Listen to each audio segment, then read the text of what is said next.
Hello everyone, দুষ্টু মিষ্টি শোনা আপনাদের সকলকে জানাই অনেক অনেক ভালোবাসা। আশা করি আপনারা খুব ভালো আছেন, আমরাও খুব ভালো আছি। আজ চলে গেছিলাম আমাদের বাড়ির একদম পাশে শীতলা মায়ের পুজোতে। পুজোটা হয়েছিল দুদিন আগে, কিন্তু আমরা যাওয়া হয়নি।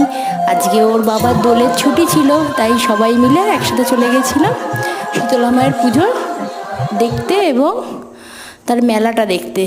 এই দেখুন শীতলা মাকে কী সুন্দর করে সাজিয়েছে, আর এই পাশে হচ্ছে মেলাটা। দেখুন অনেক বড় মেলা, কিন্তু মেলাটা খুবই ফাঁকা ছিল। আর দেখুন কত দোকান বসেছে, এখানে ঘুগনির দোকান, আর এইখানে কাপগুলো দেখুন কত সুন্দর। আমার হাজব্যান্ড তো বলছিল কিনবে কিনবে, এবার আমি শুধু দেখছিলাম, একটা একটা করে পছন্দ করছিল। আমি বললাম এটা না ওটা নেব, ওটা না ওটা নেব, এটাই বলতে থাকছিলাম। দেখুন আশেপাশে কত সুন্দর সুন্দর কাপ আছে। দেখুন আমার এই বিস্কুট কালারের কাপটা খুব ভালো লাগছিল।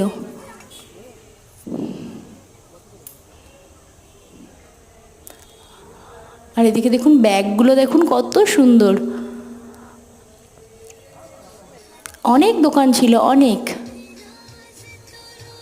আর মাঠটা অনেক বড়, মাঠের মধ্যেই মেলাটা হয়েছে, তো ওই জন্য অনেক দোকানপাট বসেছে, কিন্তু তেমন লোক হয়নি, কারণ যেহেতু মেলাটা সদ্য সদ্য শুরু হয়েছে, আর তাছাড়া আরও একটা মেলা আমাদের এখানে হচ্ছে, ওই জন্য কিছু মানুষ এই দিকের মেলাতে, কিছু মানুষ ওই দিকের মেলাতে। আর তার মধ্যে আজকে দোলের দিন, ওই জন্য মানুষ কমই বার হয়েছে বাড়ি থেকে।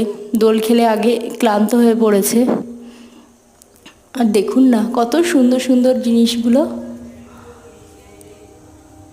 আর আমার সোনার একটা জিনিস খুব ভালো, ও জেদ করে না মেলায় গেলে, যে এটা নেবো মা ওটা নেবো, এরকম কিছু বলে না। ও দেখে, এই যে হেঁটে হেঁটে ও যাচ্ছে, আর দেখতে দেখতে যাচ্ছে কি কি বিক্রি হচ্ছে। আজকের মতো তাহলে চলুন টাটা। আপনার চ্যানেলটিকে